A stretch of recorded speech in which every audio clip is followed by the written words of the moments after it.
दावरे हश्र तुझे मेरी इबादत की कसम, ये मेरा नाम-ए आमाल इजाफी होगा, नेकियां गिनने की नौबत ही नहीं आएगी, मैंने जो माँ पे लिखा है वही काफ़ी होगा। मुनव्वर राना मशहूर शायर नहीं रहे। रविवार को 14 जनवरी की रात दिल का दौरा पड़ने से लखनऊ में उनका निधन हो गया। लंबे समय से वो बीमार चल रहे थे, पर मिट्टी सिर्फ उनकी देह पर छाया हुई है। उनका लिखा हुआ, उनका बोला हुआ समय समय पर लाइब्रेरी और आर्काइव की गर्द हटा कर के हमारे सामने आता रहेगा।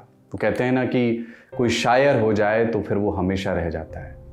आज़ादी के 5 बरस बाद उत्तर प्रदेश के रायबरेली में जन्मे मुनव्वर राना की दुनिया एक सुंदर किस्म की भावुकता से भरी थी। वो दुनिया जो नश्तर से अचानक मोम हो जाती है और हम खड़े रोंगटे लिए अपने परिवार से लिपट जाना चाहते हैं। वे सब कुछ निरी सहजता से कहते थे। ज़्यादातर जगह बोलचाल के सीधे और पूरे वाक्य होते थे, ऐसे कि उन्हें अलग कर दें तो वो गद्य हो जाए। अनपढ़ भी उन्हें सुनकर समझ सकता है, रो सकता है। मुनव्वर अपने मुशायरों में माँ को लेकर आए थे और बड़े फ़ख्र से इस बात का ऐलान किया करते थे। वो कहते थे कि मामूली एक कलम को कहाँ तक घसीट लाए, हम गज़ल को कोठे से माँ तक घसीट लाए। उन्हें पढ़ने से बहुत प्यार था। एक इंटरव्यू में उन्होंने मुझसे कहा था कि लोग कहते हैं कि लखनऊ की तमाम देखने लायक चीज़ों में एक मुनव्वर राना की लाइब्रेरी भी है। शायर के तौर पर उनकी पहचान तो है ही, अफसाना निगार भी वो रहे। प्रोज़ भी बहुत खूबसूरत वो लिखते थे। जो गुज़री सो गुज़री नाम का एक संग्रह है उनका गद्य का, खूबसूरत है। उनकी शायरी में खूब कलेवर हैं। माँ है, महबूब भी है। उन्होंने लिखा है कि तमाम जिस्म को आंखें बना के राह तको, तमाम खेल मोहब्बत में इंतज़ार का है। लोग उन्हें वैक्यूम का शायर कहते हैं। उनके लिखे में बिछड़ने की, कुछ छूटने की खनक है। पीपल की छाँव पाने और जामुन के पेड़ों तक जाने की ललक है।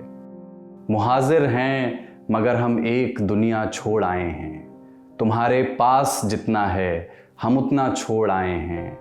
पकाकर रोटियां रखती थी माँ जिसमें सलीके से, निकलते वक्त रोटी की वो डलिया छोड़ आए हैं। एक बार जब पूछा गया उनसे कि उनका खुद का सबसे अजीज़ शेर कौन सा है, तो वो बोले कि मेरे सारे गुनाहों को वो इस तरह धो देती है, माँ बहुत गुस्से में होती है तो रो देती है।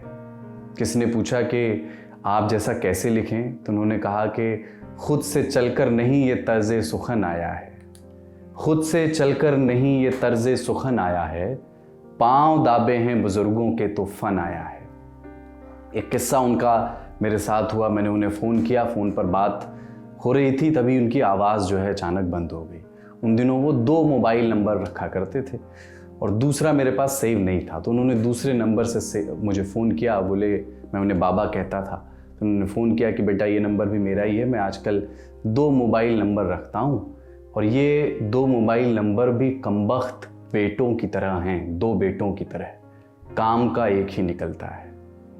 मंजिल करीब आते ही एक पाँव कट गया, चौड़ी हुई सड़क तो मेरा गांव कट गया। चलती फिरती हुई आँखों से अज़ा देखी है, मैंने जन्नत तो नहीं देखी है, माँ देखी है। मुनव्वर राना ने अपने जीवन काल में बहुत सारे राजनीतिक शेर भी लिखे। मिसाल के तौर पर ये, जैसे बहुत सारे लोग उस दौर में एक साहसी शेर कहते हैं कि बस इतनी बात पर उसने हमें बलवाई लिखा है, यानी कि दंगाई। बस इतनी बात पर उसने हमें बलवाई लिखा है कि हमारे घर के एक बर्तन पे ISI लिखा है। और उन्होंने ये भी लिखा था कि किसी का कद बढ़ा देना, किसी के कद को कम कहना, हमें आता नहीं ना मोहतरम को मोहतरम कहना। चलो मिलजुल कर वतन पर जान देते हैं, बहुत आसान है बंद कमरे में वंदे मातरम कहना। मुनव्वर राना अब नहीं हैं, पर उनकी शायरी, उनकी गज़लें, उनके लिखे हुए अफसाने हमारे साथ अब भी हैं। उनको पढ़िए। मुनव्वर राना को श्रद्धांजलि।